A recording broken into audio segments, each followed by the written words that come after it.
అందాల భామ శృతి హాసన్ ప్రస్తుతం పాన్ ఇండియా సినిమాలతో దూసుకుపోతుంది. లోక నాయకుడు కమల్ హాసన్ కూతురైన శృతి హాసన్ కెరీర్ బిగినర్ లో 1-2 సినిమాల్లో పాటలు పాడింది. ఆ తర్వాత హీరోయిన్ గా ఛాన్స్ కొట్టేసింది. ఆ తర్వాత హీరోయిన్ గా మారి సినిమాలు చేస్తూ రాణిస్తుంది. అనగనగా ఓ ధీరుడు సినిమాతో హీరోయిన్ గా పరిచయం అయింది. వరుస బ్లాక్ బస్టర్లు పాన్ ఇండియా స్టార్డంతో దూసుకుపోతున్న వెర్సటైల్ హీరో దుల్కర్ సల్మాన్ ఇప్పుడు మరో ఎక్సైటింగ్ ప్రాజెక్ట్ ఆకాశంలో ఒక తారతో అలరించబోతున్నారు.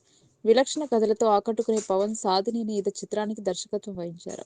ప్రతిష్టాత్మక గీత ఆర్ట్స్ స్వప్న సినిమా సమర్పణలో ఈ చిత్రాన్ని సందీప్ గుండం, రమ్య గుండం నిర్మిస్తున్నారు. దుల్కర్ సరసన కొత్త హీరోయిన్ సాత్విక వీరవల్లి కథానాయికగా నటిస్తుంది.